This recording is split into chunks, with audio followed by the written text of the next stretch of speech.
ఇవి తప్పితే మనకి ఇంకేం లేవా ఆంధ్రప్రదేశ్లో మాట్లాడుకోవడానికి? చాలా ఉన్నాయి కదన్న. ఎగ్జాంపుల్ ఒకటి చెప్తా అన్న. వైఎస్ఆర్ కడప జిల్లాలో స్టూడెంట్స్ అన్న, అది జగన్మోహన్ రెడ్డి గారు వచ్చిన తర్వాత ఒక కాలేజీకి పర్మిషన్ ఆగిపోతే స్టూడెంట్స్ క్వాలిఫై అంటే ఫైనల్ ఇయర్ అయిపోయిన తర్వాత కూడా వాళ్ళకి సర్టిఫికేట్ చల్లోరా బాబు, సమ్ సిఓఏ పర్మిషన్ లేదని చెప్పి సొంత జిల్లాలో వాళ్ళు బాధపడుతుంటే జగన్మోహన్ రెడ్డి గారు నిన్న కాక మొన్న కడప జిల్లా వాళ్ళ నాన్నగారి దానికి వెళ్ళినప్పుడు కడప జిల్లాలో స్టూడెంట్స్ కలవటం కూడా జరిగింది. దాని మీద జగన్మోహన్ రెడ్డి గారు కూటమి ఎందుకు స్పందించలేని ట్విట్టర్లో ట్వీట్ చేసి వెళ్ళిపోయారు.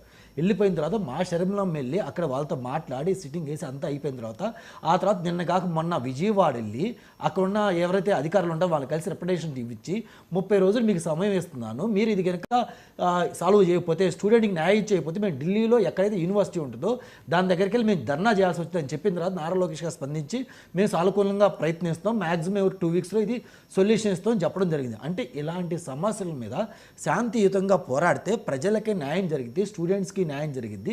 మనం అంటూ ప్రజలకు ఒక మెసేజ్ ఇవ్వడం జరిగిద్ది అన్న. ఫస్ట్ పేరు నాని గారి విషయం చూద్దాం. పేరు నాని గారు నిన్న కాక మొన్న ఒక డిబేట్లో వెంకటరెడ్డి గారు కూడా మాట్లాడతా ఏం చెప్తున్నారంటే పేరు నాని గారు నాన్నగారు చాలా గొప్ప వ్యక్తి అది ఇదని చెప్పడం జరిగింది. ఎస్, ఆయన గొప్ప వ్యక్తే. ఆయన గొప్ప వ్యక్తి అయినప్పుడు వాళ్ళ కొడుకు కూడా ఎలా ఉండాలి, ఆయన ఆశయాలను ముందు తీసుకొని వెళ్ళే విధంగా ఉండాలి.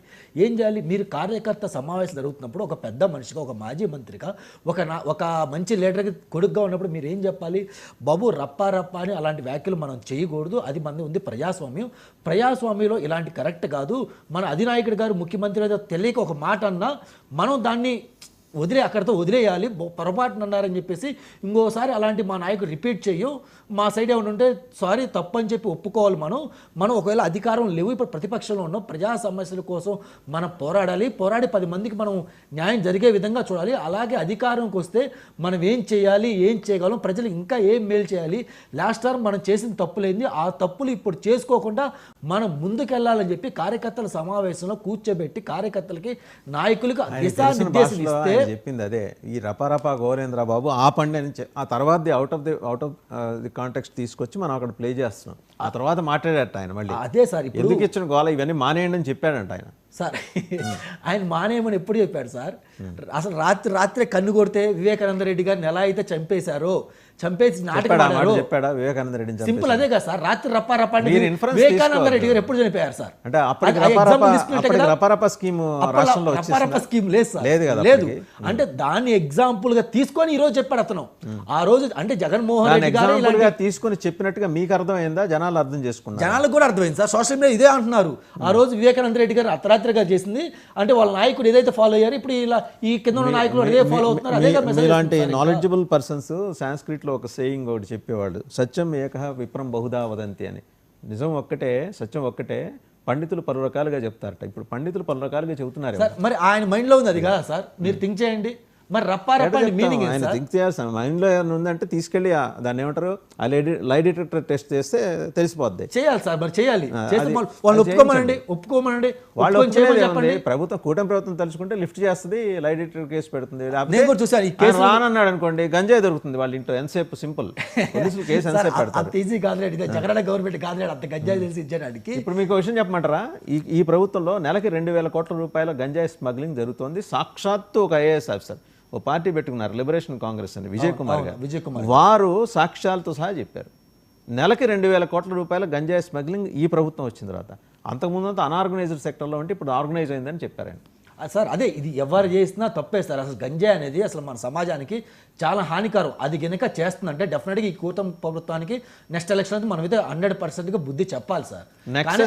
పోలీస్ 30%, పొలిటీషియన్స్ 30%, మిగిలిన 40% స్మగ్లర్లు, లోకల్గా ఉండే లీడర్స్, వాళ్ళని ఆర్గనైజ్ చేస్తున్న లీడర్స్.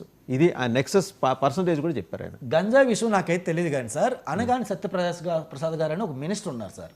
ఆయన మినిస్టర్గా ఉన్న ఏరియాలో ఎక్కడైతే ఉందో ఇంతకుముందు గవర్నమెంట్లో ఉన్నప్పుడు కొడాల నాని గారి ఆధ్వర్యంలో ఎలాగైతే ప్యాకెట్లు కానీ ఇంకోటిగా దండాలుగా జరుగుతున్నాయో ఇప్పుడు సేమ్ అదే తరహాలో ఇప్పుడు ఉన్న ఏదైతే మినిస్టర్ ఉన్నారో ఆయన ఏరియాలో కూడా అదే జరుగుతుందని చెప్పి నేను ఎవిడెన్స్ ఉందా?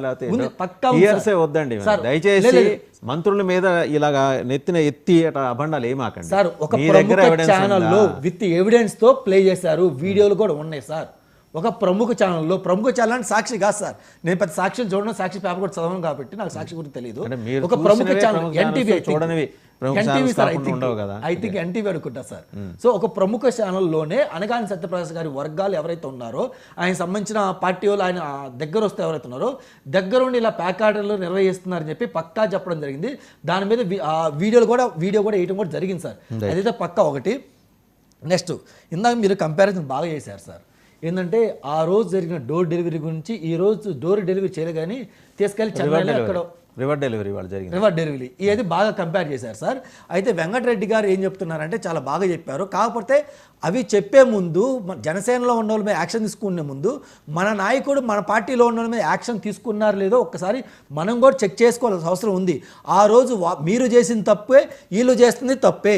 ఆ రోజు ఎవరైతే నాయకుడు ఎమ్మెల్సీ లీడర్ ఉన్నాడో అతను చేసింది ముమ్మాడికి తప్పే. ఈరోజు జనసేన నాయకుడు అంటే పార్టీ నుంచి తీసేసినా కానీ అతను చేసిన ముమ్మాడికి తప్పే సార్. అదైతే మనం పార్టీలకు అతీతంగా ఖండించాలి. కాకపోతే ఏంటంటే జనసేన సోదరులు కానీ లేదా జనసేన పార్టీ నాయకులు కానీ వైసీపీ పార్టీ నాయకులను చనిపోయిన కుటుంబాన్ని ఇంతవరకు మనం ఆదుకోవడం జరగట్లా. అది ఎందుకు ఆదుకోలేకపోతున్నాం? మన నాయకుడిని అదే మన దగ్గర పనిచేసిన నాయకుడిని పార్టీ నుంచి సస్పెండ్ చేసి మనం పంపిస్తుంది తప్పించి వాళ్ళ వల్ల ఎవరికైతే అన్యాయం జరిగిందో, వాళ్ళ వల్ల ఏ కుటుంబం అయితే రోడ్డు మీద పడిందో వాళ్ళని ఎందుకు మనం ఆదుకోలేకపోతున్నాం, దాని మీద ఎందుకు మనం ప్రాపర్ యాక్షన్ తీసుకోలేకపోతాం చెప్పి ఒక్కసారి మనం చెక్ చేసుకోవాలి సార్. ఎందుకంటే ఇప్పుడు జనసేన పార్టీ అధినాయకుడు పవన్ కళ్యాణ్ గారు కానీ, నారా చంద్రబాబు నాయుడు కానీ, అలాగే జగన్మోహన్ రెడ్డి కానీ ప్రతి కార్యకర్త దగ్గర ప్రతి నాయకుడి దగ్గర అక్కడే కూర్చొని ఏం జరుగుతుందో ప్రతి అబ్జర్వేషన్ చేయలేరు. ఎందుకంటే అది కూడా కుదరదు. బట్ ఆ పార్టీలో ఉన్నోళ్ళు మనం ఏం చేస్తున్నాం, ఏంది విజ్ఞతనం ఉంది, ఇది మనం చేయవచ్చా, మనం చేయటం వల్ల మన పార్టీ నష్టపోతుంది, మన పార్టీ నమ్ముకొని చాలామంది నాయకులు ఉన్నారు, కార్యకర్తలు ఉన్నారు, మన అధినాయకుడు కూడా